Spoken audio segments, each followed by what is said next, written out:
These shows. There we go. Yeah, so this is blatant trademark infringement, but I don't care about that so much as, get myself in trouble with the state. But yeah, essentially all of these shows are satire about working in government, and I'm here to advocate for that position, essentially. Advocate for how difficult it can be to be effective in government, but how important it is to pursue that endeavour in the face of great difficulty. So that's me in the long and short of it. I am by no means a career public servant. I've been with New South Wales for 3 years now. Before that I was private sector and pseudo-academic before that. And so it's not something that I'm wedded to. It's definitely not something I think is the most effective thing you can do with your career long term. But as far as developing career capital and a better understanding of how to influence policy in the future, it's a career that I think is providing me with a lot of leverage. So that's me for now. All right, thank you very much, James. You can applaud again if you must. And now, please applaud again for Dr. Andrea Leong. She is the policy officer for the Science Party, as well as the candidate for the upcoming by-election in Wentworth. She's a microbiome researcher and has a PhD in antibacterial surface coatings. And that is what she'll be returning to in the unlikely event that she does not win the Wentworth by-election. She's interested in how we can maximize community vaccination rates, as well as reduce antibiotic overuse in order to stop the development of antibiotic-resistant drugs or superbugs. I don't think that's what she's going to be talking about, but very impressive resume. And again, please let's give a round of applause. And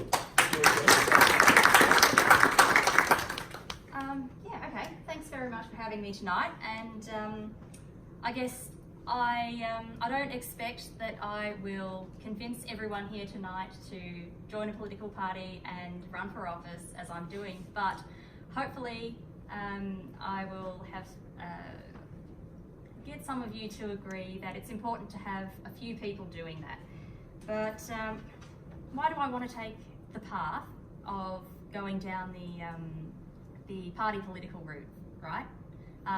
So the reason that I and I guess a lot of people in the Science Party want to do that is because we see that it's a way to influence a lot of, like it's the, what is it now? It's not scale anymore, it's the...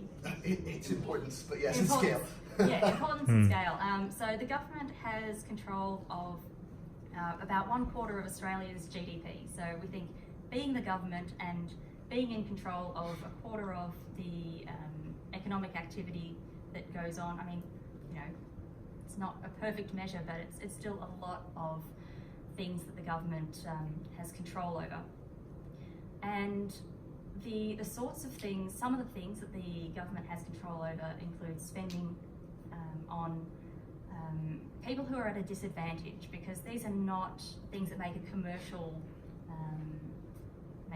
return. So looking after members of our society who need some support is often the purview of the government. So that's an area where we can see we can make some change for the better.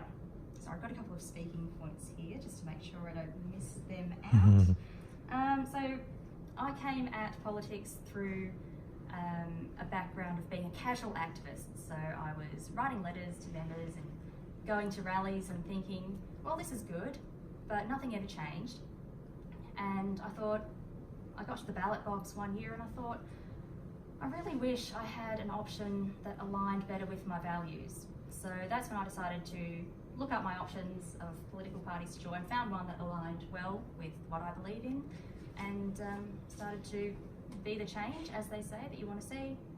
And I think it's important to have both activism on one hand, because activism changes a lot of minds, gets a lot of people involved, starts to get people to really think about what they believe in. And it's also important to have a broad range of political options on the ballot paper so that people, once they form these opinions, they can vote in line with their values. So I think activism and having a wide range of parties or independent candidates at the ballot box work hand in hand and synergistically. As for why I chose this one, it's really just my feelings, really, not a whole lot of feelings, not a whole lot of data as to why I chose the party political route. And I know if it was mentioned already that I would give advice to anyone to establish yourself at least so that you're financially comfortable if you want to take this route, because a lot of candidates we see are throwing in, you know, a lazy $1 million here and there to fund their campaigns. I certainly can't do that. Let's see if I have missed anything. Sorry about that. Had that not phone go to sleep. So in the meantime, while we're a small party, we see ourselves as effectively either a lobby group or sort of getting ideas into the Overton